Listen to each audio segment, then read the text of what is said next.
నమస్తే welcome to I dream అది లెక్క. AP CM YS Jagan charisma ఏ పార్టీతో గురువారం మరోసారి ప్రపంచానికి తెలిసింది. సీఎం పుట్టినరోజు నాడు సోషల్ మీడియా వేదికగా ప్రపంచవ్యాప్తంగా అభినందనల వెల్లువతో శుభాకాంక్షలు రికార్డులు సృష్టించాయి. హెచ్బిడి వైఎస్ జగన్ పేరుతో ఏర్పాటు చేసిన హ్యాష్ ట్యాగ్ ద్వారా ట్విట్టర్ వేదికగా 3.5 లక్షల మందికి పైగా శుభాకాంక్షలు తెలపడం ద్వారా ఇండియా ట్రెండింగ్లో తొలి స్థానంలో నిలిచింది.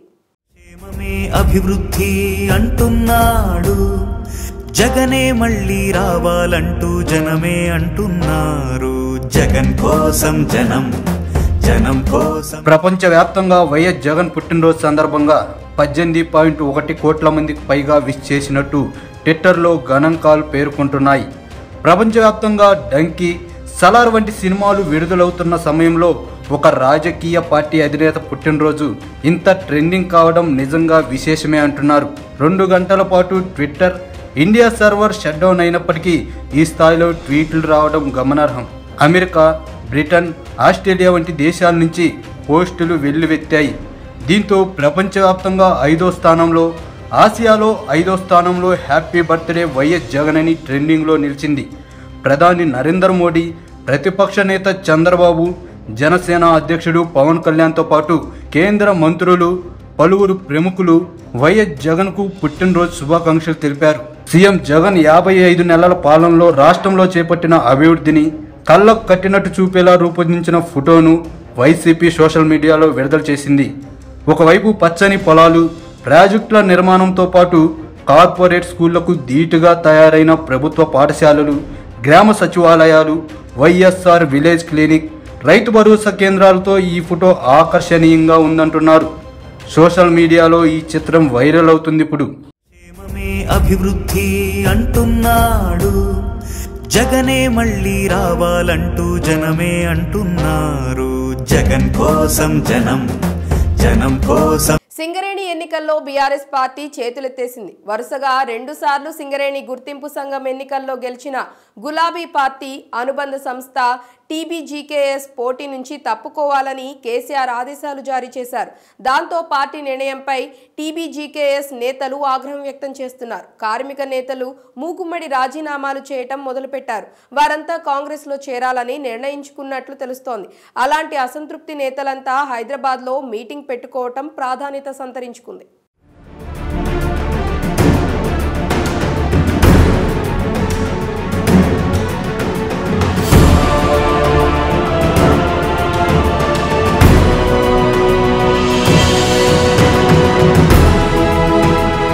సింగరేణి గుర్తింపు సంఘం ఎన్నికల్లో 2 సార్లు గెలిచిన బీజేకేఎస్ తాజా ఎన్నికలకు దూరమైన బీఆర్ఎస్ అనుబంధ సంఘం.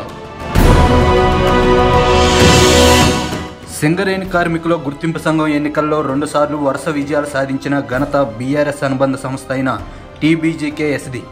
ఆ 2 సార్లు బీఆర్ఎస్ రాష్ట్రంలో అధికారంలో ఉంది. అయితే తెలంగాణ ఏర్పాటు తర్వాత 3వసారి జరిగిన ఎన్నికల్లో ఓడిపోవడంతో సింగరేణి ఎన్నికల్లో కూడా బీఆర్ఎస్ పార్టీ చేతులెత్తేసింది. పోటీ నుంచి తప్పుకోవాలని పార్టీ అనుబంధ సంస్థ టీబీజీకేఎస్ నేతలకు కేసీఆర్ ఆదేశాలు జారీ చేశారు. అయితే పార్టీ నిర్ణయంపై టీబీజీకేఎస్ నేతలు ఆగ్రహం వ్యక్తం చేస్తున్నారు. టీబీజీకేఎస్కు కార్మిక నేతలు మూకాముడిగా రాజీనామాలు చేస్తున్నారు. వారంతా ప్రస్తుతం అధికారంలో ఉన్న కాంగ్రెస్లో చేరాలని నిర్ణయించుకున్నట్టు తెలుస్తుంది. ఇవాళ హైదరాబాదులో అసంతృప్త నేతలు సమావేశం నిర్వహించి ఆ మేరకు నిర్ణయం తీసుకున్నారంట. కాంగ్రెస్ అనుబంధ సంస్థ అయిన ఐఎన్టీయూసీలో వారి చేరాక ఇక లాంఛనమే అంటున్నారు. ఆ క్రమంలో సింగరేణి ఎన్నికల్లో పోటీ చేయకూడదని కేసీఆర్ తీసుకున్న నిర్ణయం ఆత్మహత్య సదృశ్యమైందంటున్నారు. ఉద్యమం నుంచి పుట్టిన సంఘాన్ని పోటీ చేయొద్దని ఆదేశించడం బాధాకరమని టీబీజీకేఎస్ నేతలు పేర్కొంటున్నారు. ఇప్పటికే సింగరేణిలో ఈ నెల 27న గుర్తింపు సంఘం ఎన్నికలకు లైన్ క్లియర్ అయింది. ప్రభుత్వాలు, యాజమాన్యం అడ్డుకుందామని ప్రయత్నించినా వాటి కుయుక్తులు పనిచేయలేదు. కేంద్ర లేబర్ కమిషనర్ ఎన్నికల తేదీని ప్రకటించగా నామినేషనల్ ప్రక్రియ గుర్తులు కేటాయింపు పూర్తయింది. కార్మిక సంఘాలు తమ ప్రచారాన్ని ముమ్మరం చేస్తున్నాయి. ఇంతలో కొత్తగా ఏర్పాటైన కాంగ్రెస్ ప్రభుత్వం నుంచి ఇంధన కార్యదర్శి ఎన్నికల నిలుపుదలకు కోర్టులో మధ్యంతర పిటిషన్ వేశారు. కానీ ఆ పిటిషన్ను కొట్టివేస్తూ హైకోర్టు తీర్పునిచ్చింది. దీంతో కార్మిక సంఘాలు, కార్మికులు హర్షం వ్యక్తం చేస్తున్నారు. సింగరేణి గుర్తింపు ఎన్నికల గడువు ముగిసి సంవత్సరాలు గడుస్తున్నప్పటికీ యాజమాన్యం ఎన్నికల కార్యాచరణ చేపట్టలేదు. గత ప్రభుత్వ అండదండలతో పలుమార్లు వాయిదా వేస్తూ కాలయాపన చేస్తూ వచ్చింది. ఎన్నికలు జరపాలని కార్మిక సంఘాలు ముక్త కంఠంతో కోరినప్పటికీ పట్టించుకున్న పాపాను పోలేదు. దీంతో విధిలేని పరిస్థితుల్లో ఏఐటియుసి హైకోర్టుని ఆశ్రయించడంతో ఎన్నికల నిర్వహించక తప్పని పరిస్థితి ఏర్పడింది. ఇప్పుడు సింగరేణి ఎన్నికల నగారం అవ్వడం, బీఆర్ఎస్ అనుబంధ కార్మిక సంఘం టీబీజీకేఎస్ పోటీ నుంచి తప్పుకోవడం హాట్ టాపిక్గా మారాయి. మరి చూడాలి ఈసారి సింగరేణి కార్మికులు ఎవరికి గుర్తింపునిస్తారు.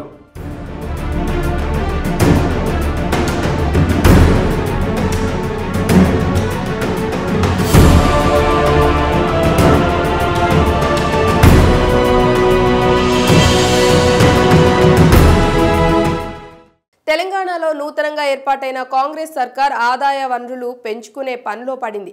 6 గ్యారంటీల హామీలతో పవర్లోకి వచ్చిన కాంగ్రెస్ వాటి అమలుకు ఆర్థిక పరిస్థితిని సమీక్షించుకుంటోంది. ఆ క్రమంలో గత ప్రభుత్వం మిగిల్చిన అప్పులను హైలైట్ చేసే ప్రయత్నం చేస్తోంది. దానికి సంబంధించి వాదోపవాదాలు ఎలా ఉన్నా ఆదాయాన్ని సమకూర్చుకొని హామీలు నెరవేర్చకపోతే బదనామయ్యేది కాంగ్రెస్ సర్కారే. అందుకే ప్రభుత్వ పెద్దలు ఇప్పుడు ట్రాఫిక్ చలాన్ల బకాయిలపై దృష్టి సారిస్తున్నారట. బకాయిలు వసూలు చేయడానికి ట్రాఫిక్ చలానాలపై మరోమారు రాయితీ ప్రకటించనున్నారట.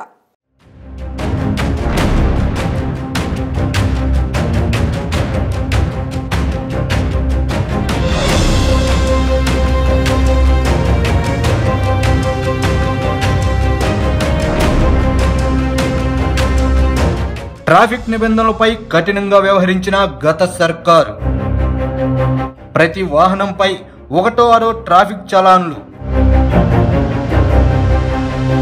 తెలంగాణలో బీఆర్ఎస్ అధికారంలో ఉన్నప్పుడు ట్రాఫిక్ చలాన్ల రూపంలో ఆదాయ సమీకరణాలు కఠినంగా వ్యవహరించిందన్న వాదన ఉంది.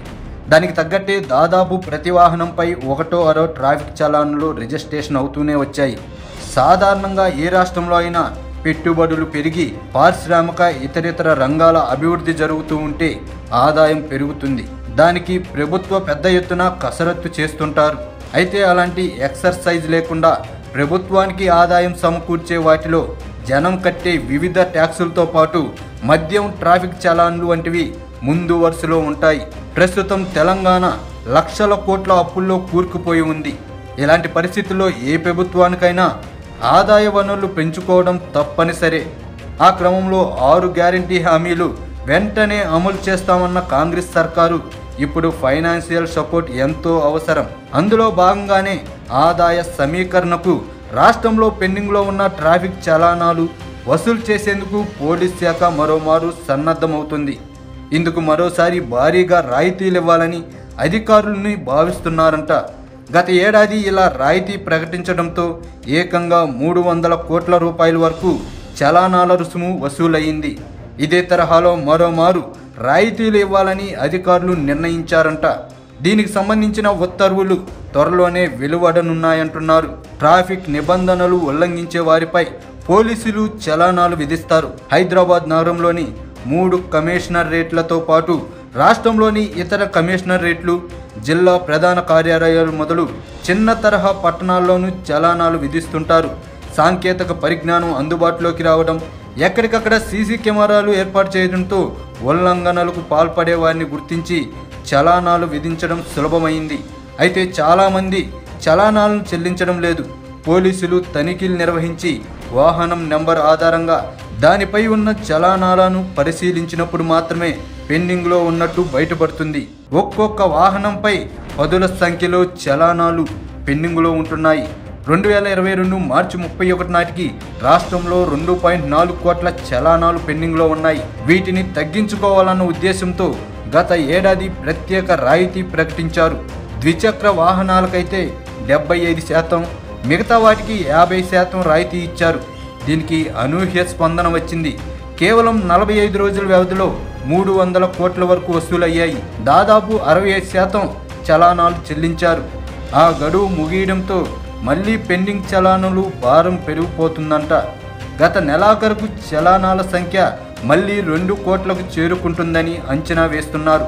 ఈ నేపథ్యంలో చలానా రుసుము వసూలుకు మరోమారు రాయితీ ప్రకటించాలని నిర్ణయించారంట. నిర్ణీత వ్యవధిలో చలానాలు చెల్లించే వారికి ఈ రాయితీ వర్తిస్తుందంటున్నారు. ఈ డిస్కౌంట్ ఆప్షన్ పూర్తిగా వర్కౌట్ అయ్యి పెండింగ్లో అన్ని చలానాలు రుసుములు వసూలు చేయడమే సర్కార్ ఉద్దేశంగా కనిపిస్తుంది. ఏదేమైనా అది జరిగితే చచ్చినోడి పెళ్లికి వచ్చిందే కట్నం అన్నట్టు ప్రభుత్వానికి ఎంతో కొంత ఆదాయం లభిస్తుంది కదా.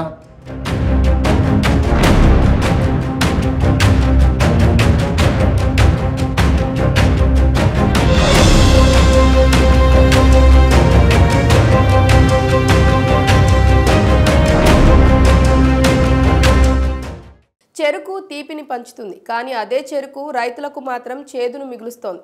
ఒకప్పుడు ఉజ్వలంగా వెలిగిన కార్ఖానా ఇప్పుడు బోసిపోయింది. చెరుకు సాగు చేసిన వేల కుటుంబాలు రోడ్డున పడ్డాయి. జీవనోపాధి కోల్పోయిన ఉద్యోగుల పరిస్థితి దయనీయంగా మారింది. ఇదంతా ముత్యంపేట షుగర్ ఫ్యాక్టరీ మూతపడటం వలన నెలకొన్న దుస్థితి. ఉమ్మడి కరీంనగర్ జిల్లా మల్లాపూర్ మండలం ముత్యంపేటలోని సదరు షుగర్ ఫ్యాక్టరీని తెరిపించేందుకు రాష్ట్ర ప్రభుత్వం ప్రస్తుతం అడుగులు వేస్తోంది. దాంతో ఈ ప్రాంతంలోని రైతులు, కార్మికుల్లో మరోసారి ఆశలు చిగురిస్తున్నాయి. అసలు ఈ నిజాం షుగర్ ఫ్యాక్టరీ మూతపడటానికి కారణమేంటి?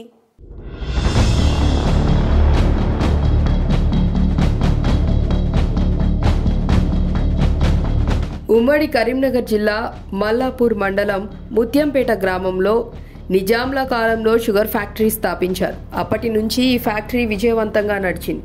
ఉమ్మడి కరీంనగర్ జిల్లా మాత్రమే కాకుండా నిజామాబాద్ జిల్లాలో కూడా ఎక్కడ చూసినా చెరుకు రైతులు, చెరుకు ఆధారిత కూలీలు కనిపిస్తుండేవారు. ఆ ఫ్యాక్టరీలో సుమారు 200 మంది కార్మికులు పనిచేసేవారు.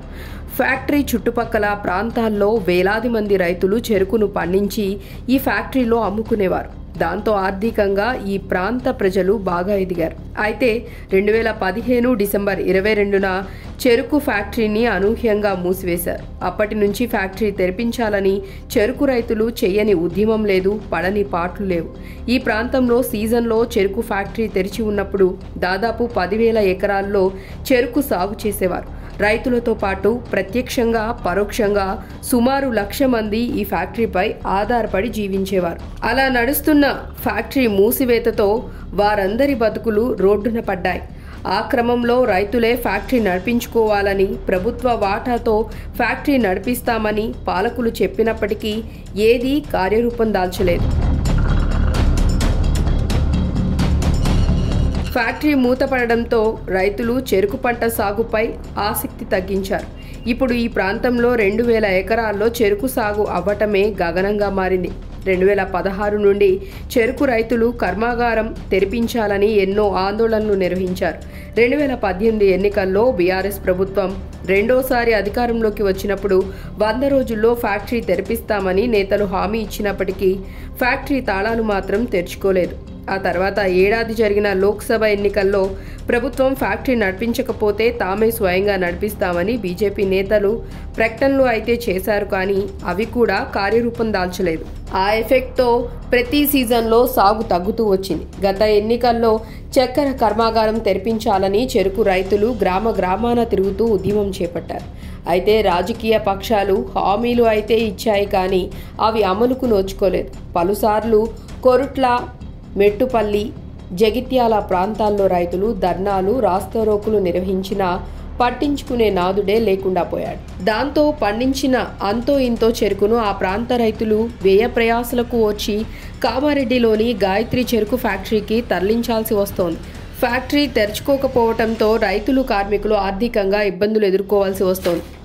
వేలాది కుటుంబాలు రోడ్డున పడ్డాయి. అయితే ప్రస్తుతం రాష్ట్రంలో కాంగ్రెస్ ప్రభుత్వం ఏర్పాటు అయ్యాక ఈ షుగర్ ఫ్యాక్టరీపై దృష్టి సారించినట్లు చెప్తున్నారు. ఈ ఫ్యాక్టరీ ప్రస్తుత పరిస్థితులపై సర్కారు సమీక్షా సమావేశాన్ని నిర్వహించింది. స్థానిక ఎమ్మెల్యే జీవన్ రెడ్డి కూడా ముత్యంపేట షుగర్ ఫ్యాక్టరీ సందర్శించి రైతులకు భరోసా కల్పించారు. దీంతో త్వరలో ఈ ఫ్యాక్టరీ పునరుద్ధరణపై రైతుల్లో తిరిగి ఆశలు చిగురిస్తున్నాయి. మరి కాంగ్రెస్ సర్కారైనా వారి బతుకుల్లో తీపి నింపుతుందో లేదో చూడాలి. ముత్యంపేట షుగర్ ఫ్యాక్టరీ వేలాది మంది ఉద్యోగులకు ఉపాధి కల్పించడం కాదు, లక్షలాది మంది రైతులకు ఆదాయాన్ని సమకూర్చినటువంటి గొప్ప చక్కెర కర్మాగారం. ఈ చక్కెర కర్మాగారం మూతపడి ఇప్పటికి 8 ఏళ్ళు అవుతుంది. గత బీఆర్ఎస్ ప్రభుత్వం గెలిచిన 100 రోజుల్లోనే మళ్లీ తెరిపిస్తామని హామీ ఇచ్చినప్పటికీ అది అమలుకు నోచుకోలేదు. అయితే ప్రస్తుతం కొత్తగా ఏర్పడినటువంటి రాష్ట్ర ప్రభుత్వం దీన్ని తెరిపించేందుకు ప్రయత్నాలు చేస్తుంది, ఈ దిశగా కూడా అడుగులు వేస్తుంది. సో ఈ అంశంతో మాట్లాడేందుకు జగిత్యాల జిల్లా ముత్యంపేట షుగర్ ఫ్యాక్టరీ మనం ఉన్నాం. ఇక్కడ కొంతమంది రైతులు ఉన్నారు. సో దీని గత చరిత్ర ఏంటి, అసలు ఇది ఎందుకు మూతపడింది, ప్రస్తుతం ప్రభుత్వం తీసుకున్నటువంటి చర్యలపైన వారికి ఉన్నటువంటి ఆశలు ఏంటి, వారి మాటలు తెలుసుకుందాం. చెప్పండి, ఏదైతే ముఖ్యంగా ఈ ఫ్యాక్టరీ మూతపడడానికి గల కారణాలు ఏంటి? ఈ ఫ్యాక్టరీ 2001-2లో అప్పుడు ఈ చంద్రబాబు నాయుడు ముఖ్యమంత్రి ఉన్న సమయంలో అప్పుడు షుగర్ ఫ్యాక్టరీలన్నీ లాస్లు ఉన్నాయి, వాటర్ లేవు అని ప్రైవేట్ వాళ్ళకి అప్పచెప్తామని చెప్పిన విషయంలో గోకరాజ్ గంగరాజుకు 51%, గవర్నమెంట్కు 49% తోని అప్పుడు అయింది, ప్రైవేటీకరణ అయింది.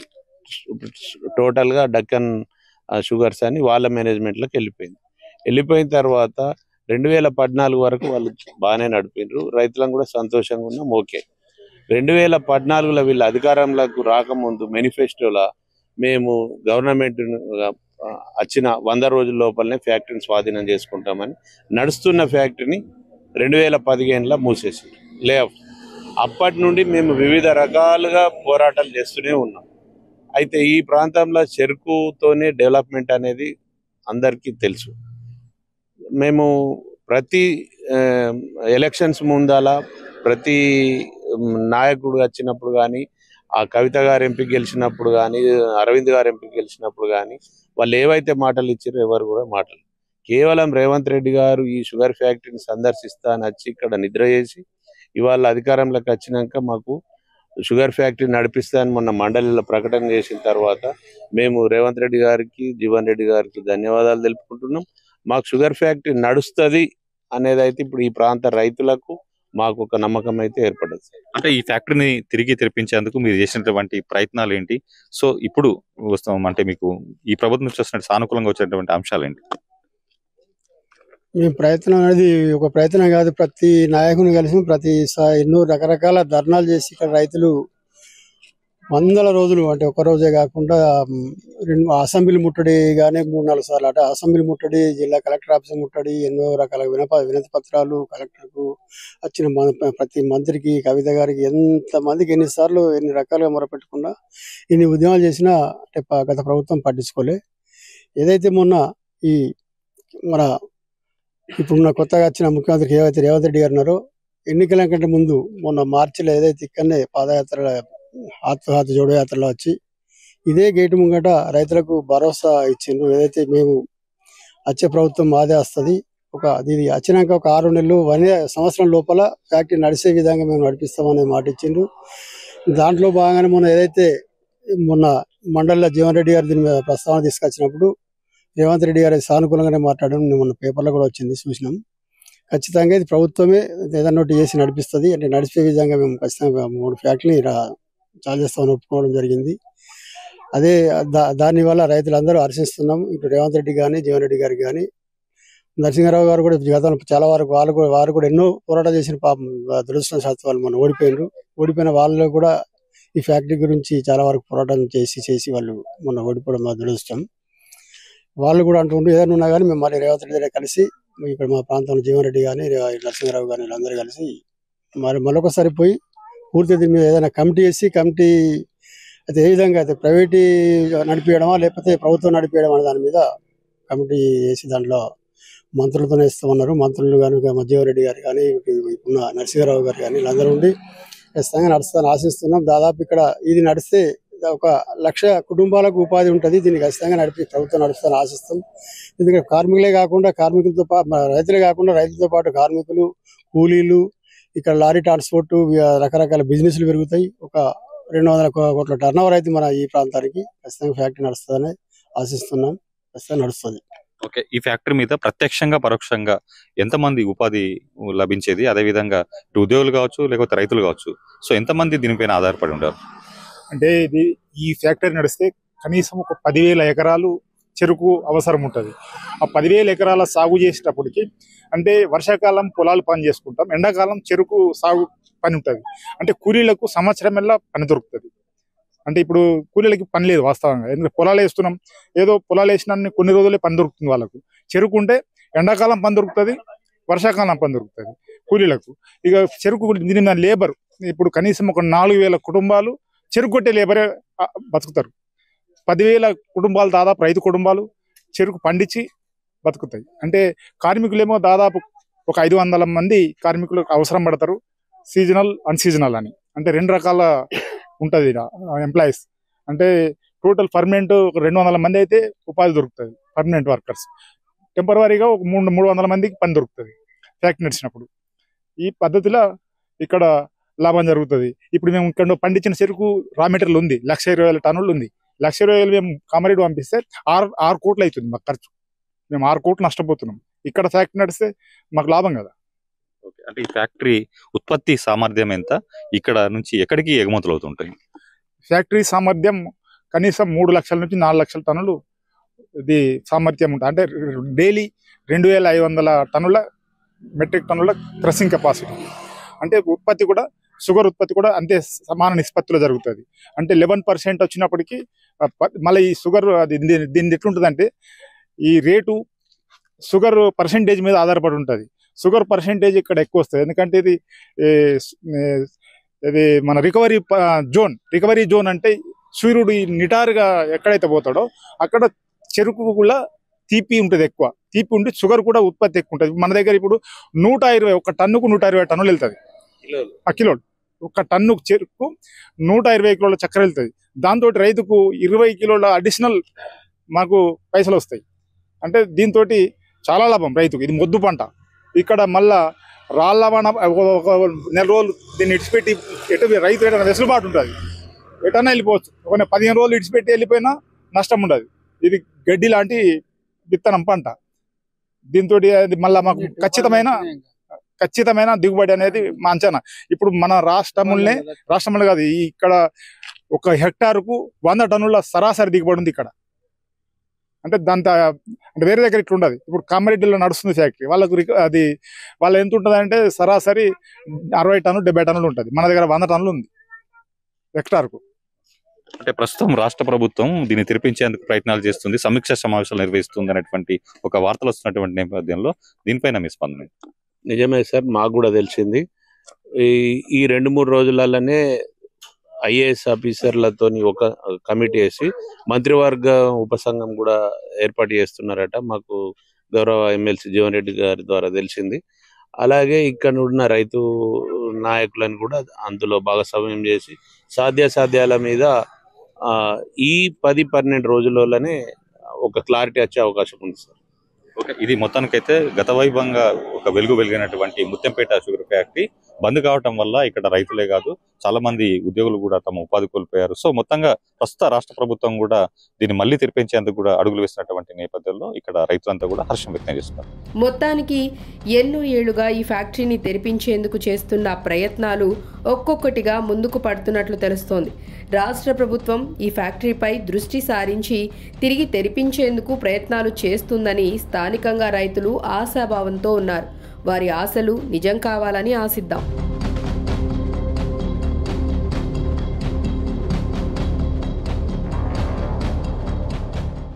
సాధారణంగా 5 ఏళ్లు అధికారంలో ఉన్న ఏ ప్రభుత్వమైనా మళ్లీ ఎన్నికలు దగ్గర పడుతున్న టైంలో ఓటర్లను ప్రసన్నం చేసుకునే పనిలో పడుతుంటాయి. రాష్ట్ర ప్రభుత్వాలు కేంద్ర ప్రభుత్వంలో అధికారంలో ఉన్న పార్టీలైన ప్రజాకర్షక పథకాలతో ఎన్నికలకు సిద్ధమవుతుంటాయి. అయితే రానున్న ఎన్నికలకు సంబంధించి కేంద్రంలోని బీజేపీ సర్కార్ తీసుకుంటున్న నిర్ణయాలు, అమలు చేస్తున్న విధానాలు సామాన్యులకు భారంగా మారుతూ అసౌకర్యానికి గురి చేస్తుండటం ఇప్పుడు చర్చనీయాంశంగా మారింది. ప్రస్తుతం కేంద్ర పరిధిలోని రైల్వే శాఖ తీసుకుంటున్న నిర్ణయాలు ఆ కోవలోనే ఉన్నాయంటున్నారు.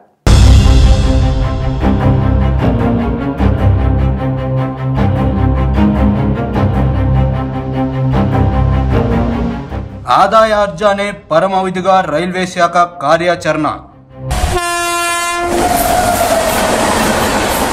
సాధారణ మధ్యతరగతి ప్రయాణికులకు అందించే సేవల్లో కోత.